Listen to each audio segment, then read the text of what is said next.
सभी साथियों से क्षमा मांगना चाहता हूँ कि आप लोगों ने लगातार मेरे व्हाट्सएप पर बहुत सारे मैसेजेस किए हैं, और चाहे वो मेरा ये व्हाट्सएप ग्रुप बनाया था, और इसमें देखिए अब पर्सनल मैसेज बहुत ज़्यादा मेरे पास आ गए हैं इस टाइम क्वेरीज़ को लेकर। और शायद यही लगभग जो हाल है वो मेरे जो इंस्टा है उसका भी लगभग यही सेम हाल है कि लगा बहुत सारे मैसेज आप लोगों के आए हुए हैं। सेम मैसेज टेलीग्राम पर भी बहुत सारे मैसेज आए हुए हैं। मैं किसी के क्वेश्चन का आंसर नहीं दे पाया इंडिविजुअली, हर एक किसी का देना आंसर देना थोड़ा सा मुझे मुश्किल लग रहा है, तो इसलिए मैं सोचा कि मैं एक वीडियो बना दूं प्रॉपर, और वहाँ पर जो भी आपकी क्वेरीज आई हैं, जो भी आपके डाउट्स हैं, सारे सारे क्लियर कर दूं। इसके लिए मैं एक छोटा सा वीडियो बना रहा हूँ। शायद इस वीडियो को देखने के बाद में जो भी आपके डाउट्स हैं डीबी से रिलेटेड, जो भी आपके क्वेरीज हैं, सारी सारी सॉल्व हो जाएंगी। सबसे पहले हम काम ये करेंगे कि जो भी आपके साथियों की डाउट्स हैं, क्वेरीज हैं, ये जो पर्सनल आपने मैसेज किए हैं इनको बता देता हूँ मैं। किसी साथी की कभी मतलब कोई जॉब में प्रॉपर ऑलरेडी है, और उनको अगर इस जॉब में आना है तो वो किस तरह से उनको एनओसी प्रोवाइड करवानी पड़ेगी, वगैरह वगैरह बहुत सारे डाउट्स हैं। तो इसको लेकर हम ये एक प्रॉपर छोटा सा वीडियो बना देते हैं। फिलहाल डॉक्यूमेंट्स वेरिफिकेशन आपका स्टार्ट होने वाला है। लगभग अब एक एक वीक से भी कम समय रह गया है। आप लोग सभी लोग अपने डॉक्यूमेंट्स ऑलरेडी आई होप कि आपने रेडी कर लिए होंगे। अब जो भी चीज़ें हैं, जो भी डाउट्स हैं, और उसके बारे में बात करते हैं। तो फिलहाल देखो, सबसे पहले हमने पता नहीं क्या ये ऑब्जर्व किया है कि 5512 में 26,000 बच्चे अगर टाइपिंग के लिए डीबी के लिए क्वालिफाई हुए हैं, तो इतने मैसेजेस हैं। ऐसा लग रहा है देखने से कि लगभग लगभग 80 से 85% बच्चों की कोई ना कोई डॉक्यूमेंट गड़बड़ी है ही। चाहे वो किसी के पापा के नाम में मिस्टेक हो गई हो, चाहे वो आधार कार्ड में स्पेस आ गया हो पापा के उनके नाम में। लगातार मतलब हर ऑलमोस्ट मुझे लगता है कि हर एक बच्चा मुझे मैसेज कर रहा है कि भैया किसी का जो पापा के नाम में मिस्टेक हो गई है, किसी का उनके नाम मिस्टेक हो गई है, किसी ने जो डॉक्यूमेंट फिल किए थे हाई स्कूल में सीरियल नंबर भर दिया है, और इंटर में हाई स्कूल के यूनिवर्सिटी का रोल नंबर भर दिया है। लगभग सभी के साथ में इस तरह की समस्या देखने को मिल रही। और पता नहीं किस तरह से आप लोग फॉर्म फिल करते हैं, जबकि बहुत बार कहते भी है कि बाबा क्रॉस चेक कर लीजिए, फिर भी आप लोग ठीक से नहीं भरते हैं। फिर भी कोई दिक्कत नहीं है। जब आयोग अगर आपको एक मौका दे रहा है डीबी करवाने का, तो आप लोग लगा दीजिए अपने डॉक्यूमेंट जैसे भी हों। फिलहाल तो सबसे पहले बात करते हैं आपका क्वेश्चन ही ले लेते हैं। सबसे पहले हम एक हमारे साथी हैं, तो उन्होंने ये बोला है कि एक एक जॉब में ये 2020 में पुलिस कांस्टेबल में लगे हुए थे। तो इनका कहना ये है कि भैया ये जॉब स्विच करना चाहते हैं, तो क्या जॉब स्विच करने में जो उनकी पुरानी सेवाएं हैं वो जुड़ेंगी? तो इसका आंसर है बिल्कुल जुड़ेंगी। कब यूपी गवर्नमेंट की नियमावली ये कहती है, या किसी भी स्टेट की नियमावली ये कहती है कि अगर आप सेम ग्रेड पे की जॉब स्विच करते हैं और वो सेम स्टेट में होनी चाहिए, तो और आपने प्रॉपर एनओसी लिया है, तो आपकी पुरानी जॉब जो है वो आगे जुड़ जाती हैं। ये एक प्रावधान है। तो जैसे मान लीजिए आप अगर सेंट्रल से स्टेट में आ रहे हैं तो नहीं जुड़ेंगी आपकी, या स्टेट सेंट्रल में जा रहे हैं तब भी नहीं जुड़ेंगी। अगर आप 4200 ग्रेड पे से 2000 पे आ रहे हैं तब भी आपको ऑब्वियसली कोई नहीं आने वाला है, तब भी नहीं जुड़ेंगी। चाहे आप 2000 ग्रेड पे से लेकर 4200 पे जा रहे हैं तब भी वो नहीं जुड़ेंगी। हमेशा कोई भी जॉब है अगर सेम ग्रेड पेपर है तो आपकी पुरानी सेवाएं हैं वो जोड़ के आगे जुड़ जाती हैं।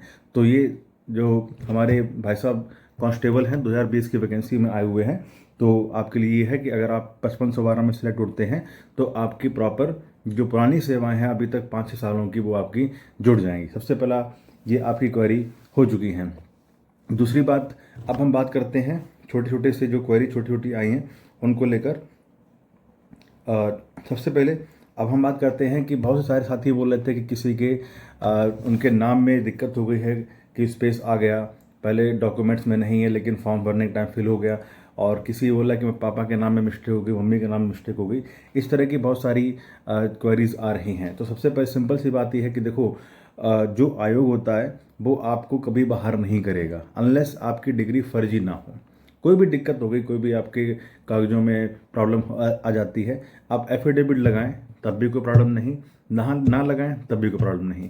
आपने देखा होगा कि जब भी कोई भी रिजल्ट आता है फाइनल, तो आयोग एक प्रोविजनल आंसर की प्रोविजनल एक रिजल्ट जारी करता है। वो इसीलिए जारी करता है कि बहुत से हमारे साथी ऐसे होते हैं कि जिनको आयोग लगता है कि आपने डीबी करवाया, डीबी में उनके डॉक्यूमेंट्स में कुछ मिसमैच हो गया, तो वो दोबारा से आपको बुलाते हैं आयोग में। फिजिकली आप जाइए वहाँ पर अपना वेरीफाई करवा लीजिएगा। ठीक है तो कोई बात नहीं, ये गलत है तो दोबारा से तो आप बाहर कर दिए जाओगे। तो ये बिल्कुल भी आप इस डाउट से निकाल दीजिए कि आपके डॉक्यूमेंट में कोई भी दिक्कत है, किसी भी तरह की प्रॉब्लम आ गई है और साथ में हमें बाहर कर दिया जाएगा। नहीं, ऐसा नहीं है। जब तक आपको प्रॉपर मौका दिया जाएगा, प्रॉपर आपको साबित करने का मौका दिया जाएगा, और जब तक आपको लगेगा हाँ आयोग को कि ठीक है अब आपके सारे डॉक्यूमेंट ठीक हैं, तो वो आपको ज्वाइनिंग लेटर या आगे चल के आपका रिजल्ट बाद में निकाल देगा। तो किसी तरह की पैनिक होने की बात नहीं। बहुत से सारे साथी हैं जो पैनिक हो रखे हैं कि हाई स्कूल की जगह इंटर का रोल नंबर, इंटर जगह हाई स्कूल का रोल नंबर फिल कर दिया है। तो ऐसा कुछ नहीं है, आप पैनिक बिल्कुल मत होइए। जो भी आपने डीबी में डॉक्यूमेंट्स लगाए थे आप उन्हीं को लगाते रहिए। एक हमारे साथी का क्वेरी ये आई है कि एक एक्चुअली मैम ही हैं, तो उन्होंने मुझे मैसेज किया था। कहाँ है, हाँ विनीता जी। तो ये एक विनीता जी हैं, तो इनका रिप्लाई खैर मैंने कर दिया था। तो ये इनका जो क्वेरी है, मुझे लगता है कि बहुत सारी गर्ल्स की भी क्वेरी होगी, तो उसको मैं सॉल्व कर देता हूँ। इन्होंने पूछा था कि ये मैरिड हो चुकी हैं और मैरिड होने के बाद में इनका जो कास्ट सर्टिफिकेट है और जो साथ में जो डोमिसाइल है वो कहाँ का लगेगा। तो सिंपल सी बात है, जो कास्ट सर्टिफिकेट है वो इनके पिताजी की साइड में लगेगा, या जो भी गर्ल्स हैं जो मैरिड हो चुकी हैं तो उनका जो भी कास्ट सर्टिफिकेट होता है वो हमेशा उनके पिता की साइड का ही लगता है, ना कि उनके हस्बैंड साइड का। तो ये एक डाउट है, वो मुझे लगता है आपको क्लियर हो गया होगा। उसके बाद में एक हमारे मिथिलेश पांडे जी हैं और ये हमारे यूट्यूब पर भी हैं। इन्होंने मुझे भेजा कि 2 मिनट का छोड़ो, अच्छा मुझे लगता है कुछ क्वेरी ही होगी उनकी, बट क्वेरी नहीं थी। अब हम देखते हैं। और एक हमारे साथी हैं, तो उन्होंने पूछा है कि अब उनका जो EWS है वो सर्टिफिकेट नया है पुराना है, इसके बारे में बात करेंगे हम। और जो आपके SC जो हमारे SC OBC ST वाले जो हमारे साथी हैं, तो कास्ट सर्टिफिकेट कब का लगना चाहिए। देखो मेरा मानना है कि आपका कास्ट, बहुत साथी मैसेज कर रहे हैं कि भैया खो गया है या क्या दोबारा बनवा लें। तो जरा एक मिनट चेक करना, ये 55 की लास्ट डेट कब थी, चेक करके बताओ। तो जो भी आपके पास में कागज़ हैं, जो भी आपके पास में डॉक्यूमेंट्स अवेलेबल हैं, वो फॉर्म की लास्ट डेट कितना, 3 अक्टूबर। जो भी आपके डॉक्यूमेंट्स आपके पास में हैं वो 3 अक्टूबर 2023, 3 अक्टूबर 2023 से पहले का होना चाहिए। ये आप एक बात ध्यान से रख लीजिए कि फॉर्म फिल करने की लास्ट डेट से पहले के सारे आपके पास में डॉक्यूमेंट्स होने चाहिए। चाहे वो आपका CCC सर्टिफिकेट हो, चाहे आपके पास में हाई स्कूल हो, चाहे आपके पास इंटर क्या हो, वो सारे के सारे 3 अक्टूबर 2023 से पहले का होना चाहिए। अगर उसके बाद में है तो आपका ये मान्य नहीं होगा, सबसे पहली बात। अब दूसरी बात आती है कि आपके पास में इस टाइम जब आपने किया था तो आप जो कास्ट सर्टिफिकेट है वो कब का माना जाएगा। तो जैसे देखो, कास्ट सर्टिफिकेट का सिंपल सी ये बात है कि जैसे आप लोगों ने एक हिंदी मीडियम मूवी देखी होगी, हिंदी मीडियम में जो इरफान खान जो वेटरन एक्टर हैं, तो उनका एक डायलॉग, एक उनके साथ में कोई साथी था। अभी मैंने कल ही वो रील देखी, तभी मुझे वो याद आ गया कि जब वो कहता है ना कि देखो हम खानदानी गरीब हैं, ऐसा नहीं कि पहले अमीर थे फिर गरीब हो गए और फिर अमीर हो गए फिर गरीब हो गए, इस तरह से नहीं, विशुद्ध वो गरीब है।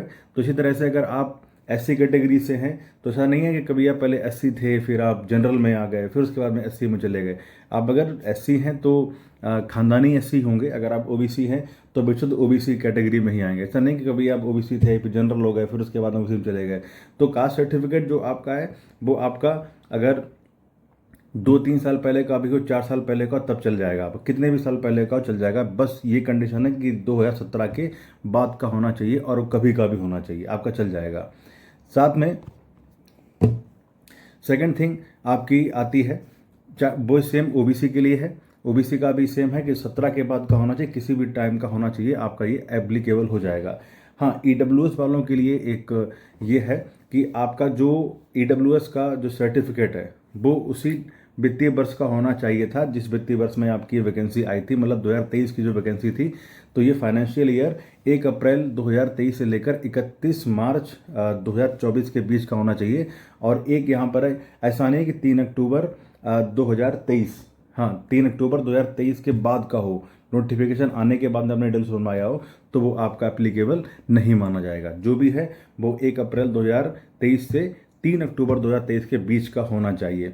अच्छा हाँ, अब मुझे याद आ गया, मिथिलेश पांडे जी का ये कहना था, अभी उनका इंस्टा मैसेज जब मैं लाइव था तो उन्होंने पूछा था मुझसे कि उनका ये था कि EWS फॉर्म फिल करने के टाइम पर उनका यस करना भूल गए थे, या बार बार वो यस कर रहे होंगे लेकिन यस नहीं हो पाया होगा, लेकिन उस टाइम का उनके पास में EWS का सर्टिफिकेट था।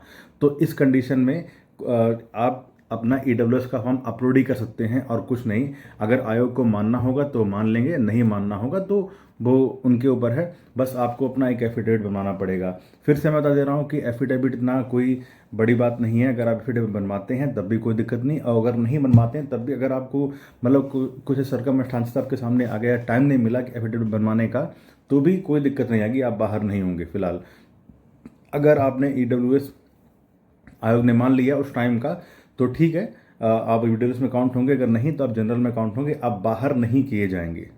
इस बात को आप ध्यान रखिएगा। अब एक साथी ने मुझे मैसेज किया कि देखिए, जो एज सर्टिफिकेट, एज वेरिफिकेशन के लिए आपने एक कॉलम आता है जिसमें हाई स्कूल की मार्कशीट अपलोड करनी होती है, तो उन्होंने उसमें रोल नंबर की जगह मार्कशीट का सीरियल नंबर भर दिया है। क्या इससे कोई दिक्कत होगी? कोई प्रॉब्लम नहीं आएगी।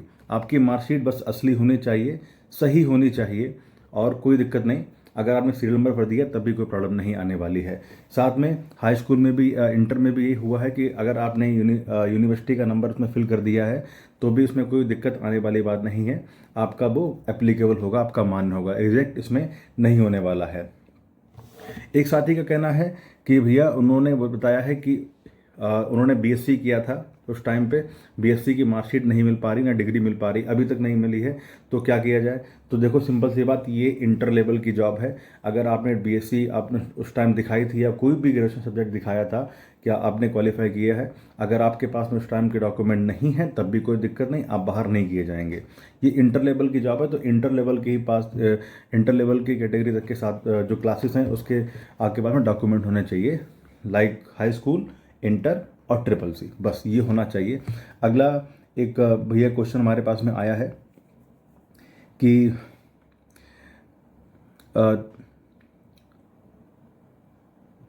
एफिडेविट का ही है कि एफिडेविट के लैंग्वेज बता दी कि एफिडेविट क्या लैंग्वेज होनी चाहिए। तो सिंपल सी बात है, एफिडेविट जो है अलग अलग नहीं बनवाना है। अगर आपको बनवाना ही है तो सिर्फ सारे सिंपल सा एक ही एफिडेविट में सारे पॉइंट आप लिख सकते हैं कि ये हमारे पॉइंट हैं, इस तरह की हमारी दिक्कत हो गई है, और जो कि ये होना चाहिए था। फिर मैं बोल रहा हूँ कि आपके पास में फर्जी नहीं होना चाहिए, बाकी एफिडेविट सभी जगह लग जाएगा। अगर नहीं भी लगाते हैं तब भी कोई प्रॉब्लम नहीं है।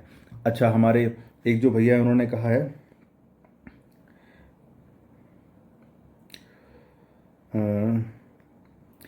एक हमारे जो साथी हैं उनका नाम है के मोहन करके नाम है, तो ये भी इनका जो प्रमाण पत्र है ये 2017 से पहले का है। तो मैं इनसे बोलूँगा, अगर ये ऑनलाइन हो गया है तो अपलोड कर दें, बट अभी आपके पास में 1 महीने से ऊपर का टाइम है। अगर आप चाहते हैं तो आप इसको एक नया बनवा लीजिए, उसमें कोई इशू वाली बात नहीं आएगी। 10-11 दिन में आपका, शायद उससे पहले भी आपका जो मूल निवास है वो बन के आ जाएगा। एक भैया कॉल करने के लिए बोल रहे हैं, थोड़ी क्षमा चाहेंगे। और बाकी जे परफॉर्मेंस और DP में डोमिसाइल सर्टिफिकेट न्यू लगा सकते हैं, EWS कैटेगरी से हैं या ओल्ड उसी टाइम का। देखिए, एक हमारे साथी हैं शनि श्रीवास्तव जी, इन्होंने पूछा है कि डोमिसाइल सर्टिफिकेट नया लगा सकते हैं क्या? तो डोमिसाइल सर्टिफिकेट आप नया लगा सकते हैं। आज का हो तो आज का लगा दीजिए, कल का हो तो कल का लगा दीजिए, या 4 साल पहले का हो तो वो लगा दीजिए। और EWS कैटेगरी से हैं या ओल्ड उसी टाइम का मांगते हैं। तो डोमिसाइल का तो ये है, फिर से बता दे रहा हूँ, ये देखिए इनका कोई पड़ा हुआ है। तो ये है कि सिंपल सा, फिर से बोल रहा हूँ कि डोमिसाइल कभी का हो वो चल जाएगा, लेकिन आपका जो EWS का सर्टिफिकेट है वो उसी फाइनेंशियल ईयर का होना चाहिए जिस फाइनेंशियल ईयर में ये आपकी वैकेंसी आई थी। ठीक है, तो यहाँ पर शनि श्रीवास्तव के क्वेश्चन का आंसर का रिप्लाई हमने दे दिया है। मेरा 2022 वाला कास्ट सर्टिफिकेट और डोमिसाइल सर्टिफिकेट नहीं है मेरे पास में, कहीं खो गए हैं। तो अब देखिए यहाँ पर ये हमारे एक साथी हैं, अवी सिंह करके नाम है इनका। तो इनका जो सर्टिफिकेट है डोमिसाइल सर्टिफिकेट वो खो गया है और कास्ट सर्टिफिकेट है तो वो भी खो गए हैं। तो यहाँ पर कोई दिक्कत नहीं आएगी।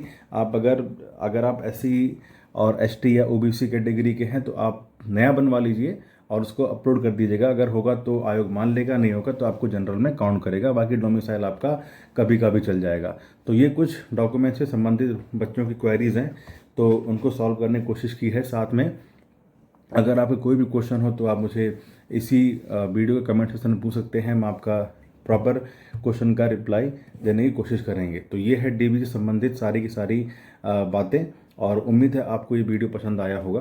कोई भी आपको डाउट हो तो आप पूछ सकते हैं। फिर से बता दे रहा हूँ कि DB को लेकर इतना पैनिक होने की ज़रूरत नहीं है। जिस तरह से लगभग मेजॉरिटी जो है वो उनके किसी ना किसी डॉक्यूमेंट में कोई प्रॉब्लम आ ही रही है। इतने सारे मैसेजेस आ रहे हैं, मुझे लगता है क्या 26 के 26,000 बच्चों की ही DB में मतलब डॉक्यूमेंट में कोई दिक्कत हो गई है यार। मतलब क्या थोड़े भी नहीं रह गए जिनके डॉक्यूमेंट बिल्कुल सही हों।